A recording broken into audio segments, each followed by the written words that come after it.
What's up guys, the series I'm going to be reviewing today is Parasyte by Hitoshi Iwaki. Finally got around to finishing this series. It's 8 volumes long in total, so it's a relatively short read. I finished this in about 3 or 4 days, just taking it steady. And I have to say that this series is, without a shadow of a doubt, absolutely brilliant. I really enjoyed every single volume, considering how short it is. 8 volumes long. It manages to pack as much in as possible, in terms of story, character development, everything you would ask for really, to make up an amazing story.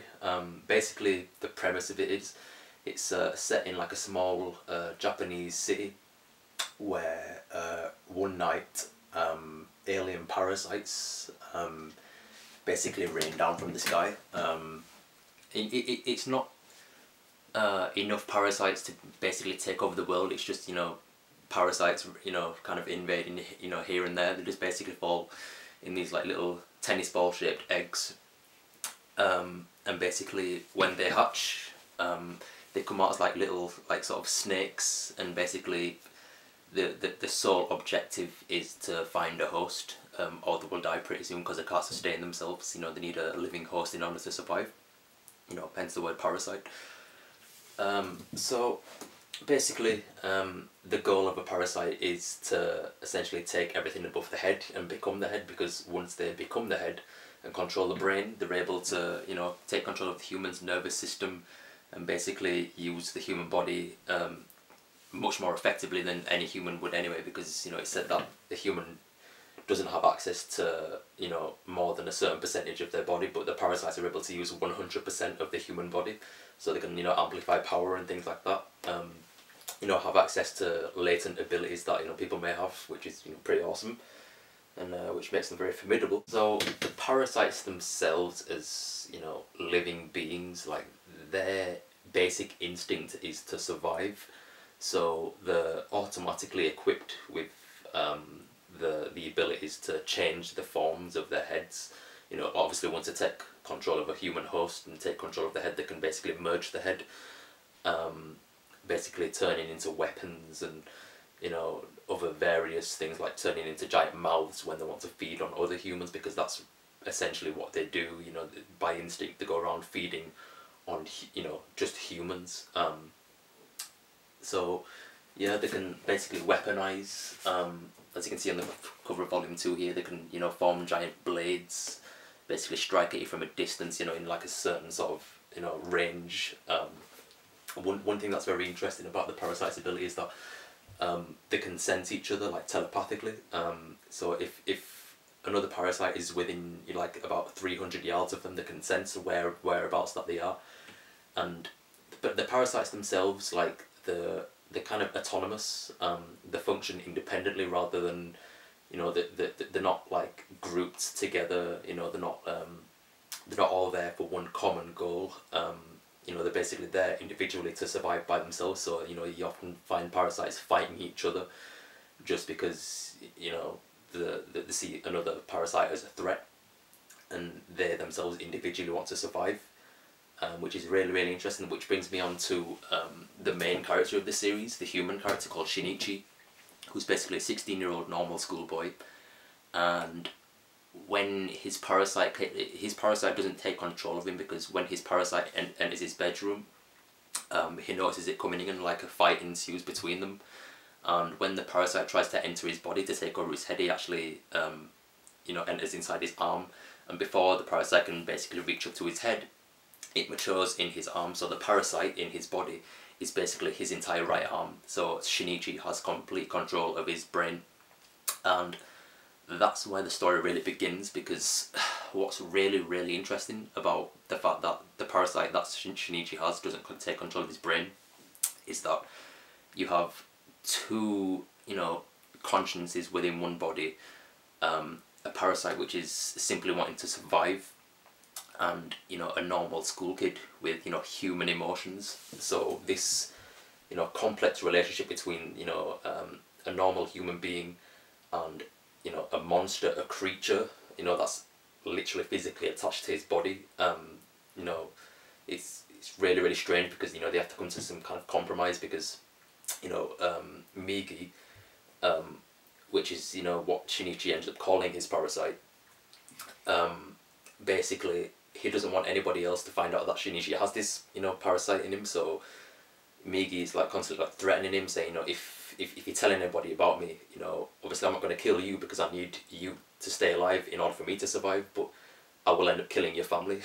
So Shinichi is caught in this cycle of blackmail with Migi, and they're just constantly trying to understand each other. Like, Migi has the ability to learn at a much faster capacity than the human mind. Like, he can literally read through books and learn about all of human sort of, you know, the human condition and everything like that, and, you know, civilization, and, you know, just what it's like to live on Earth. He can learn all this within just like one night, but still, you know, be completely void of emotion and not understand the actual human emotion, the need to preserve life. You know, Migi just has one goal, one concept, and that's survival. So throughout the series, Migi and Shinichi reside on this very very delicate balance between each other, because obviously Shinichi is aware that these parasites exist, and he's aware that there's like all these, you know, what they describe in the media as mincemeat murders, because nobody really realizes that these parasites exist. They're just kind of like urban myth, right? You know, at the start. So people assume that's like some kind of cult going around, you know, basically slaughtering people, because when the parasites feed, they just leave like bones and like entrails and things like that, and like there's no sort of trace of like any sort of murder that's happened. So there's like this whole like big mincemeat murder scandal going on, and Shinichi knows that this is happening, and he feels like he's the only one on Earth who, you know, knows about it, and he feels like he's the only one who can do anything about it. But because Migi doesn't want to be found out, you know, Shinichi is caught between a rock and a hard place. You know, he's in a catch-22, because if he goes to the authorities about the parasites, knowing that he is a parasite as well, you know, that will affect Migi as well, you know, because Migi wants to survive. So it's just brilliant how these two characters like exist with each other and like bounce off each other, and Shinichi try to live a daily life, you know, in school, you know, with his friends, his girlfriend, while, you know, he's got this monster in his arm. One thing that's really interesting with this is like the psychological and mental breakdown that that Shinichi slowly and gradually goes through. Like, his psychological state at one point switches dramatically in the manga, and I'm not going to say why exactly or how, but Shinichi starts to gain power for himself. You know, he doesn't always have to rely on Migi, you know, to, you know, protect him. You know, he starts to be able to protect himself, which is really good. And I don't want to get too much into, you know, the story, because, you know, that's basically just the premise of it. Like, these parasites, like as I've already mentioned, they have a much higher capacity to learn and absorb information than human beings do. So the longer they exist in the world, the more they kind of integrate with the, you know, society and things like that. And it's just brilliant, just the dynamics of, you know, parasite life alongside human life, and just how they integrate and kind of basically infiltrate, you know, higher corporations and things like that. It's absolutely amazing, and it's almost like Hitoshi Iwaki has like situated this in like a real life setting.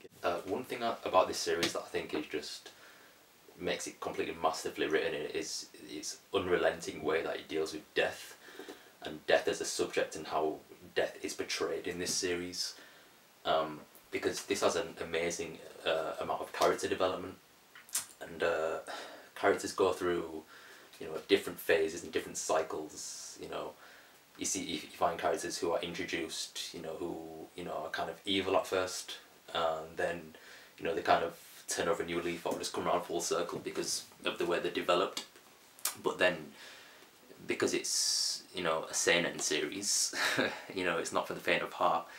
You know, it's the kind of series that, you know, really, it's like if I had to compare it to something recent, then I would say it's like Attack on Titan in its way it deals with death, because it's really good at building up characters just to, you know, kill them off suddenly you know, like characters in this, and I'm not going to say who. Obviously, you know, it's not much of a spoiler to say that characters die because it's, you know, it's about parasites that feed off human life. Of course, there is going to be deaths in this series, but it's just the way it deals with death and just how, you know, unapologetic and unrelenting it is when, you know, people are faced with death, because you know, there'll be a situation will arise where, you know, the character who's in like a perilous situation and you know they're going to die, there's almost like an element like it's like Hitoshi Iwaki teases the reader by saying, oh no, you know, this character's going to survive, there's help on the way, you know,